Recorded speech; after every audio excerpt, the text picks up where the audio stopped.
బేడబుడుగ సంఘం ఆవిర్భావ దినోత్సవం సందర్భంగా రాష్ట్ర కమిటీ పిలుపు మేరకు నిర్మల్ జిల్లా కేంద్రంలో బేడబుడుగ సంఘం జెండా ఆవిష్కరించారు. సందర్భంగా రాష్ట్ర ప్రభుత్వం కల్పిస్తున్న సంక్షేమ పథకాలు బేగబుడుగ సంఘం ప్రజలకు అందే విధంగా రాజకీయ నాయకులు చూడాలని జిల్లా అధ్యక్షులు తూర్పాటి వెంకటేష్ కోరారు.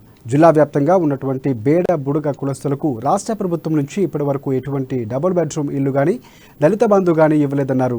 ప్రభుత్వం స్పందించి సంక్షేమ పథకాలు నిమ్న వర్గాలకు కూడా అందేలా చర్యలు తీసుకోవాలని వారు విజ్ఞప్తి చేశారు. అంబేద్కర్ ఆశయాలు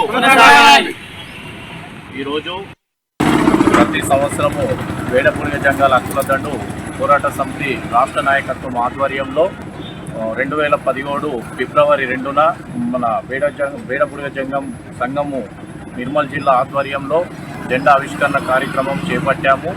2017 నుంచి ప్రతి సంవత్సరము అదేవిధంగా జెండా ఆవిష్కరణ కార్యక్రమము ఫిబ్రవరి 2న ఇక్కడ మున్సిపల్ ఆఫీస్ ముందు కార్యక్రమం చేయడం జరుగుతుంది. ఇటు కార్యక్రమానికి నలుమూలలో ఉన్నటువంటి జిల్లా బేడబుడుగ జంగము కుల సంఘం వారు అందరూ వచ్చి ఈ కార్యక్రమంలో పాల్గొనడం జరుగుతుంది. కాబట్టి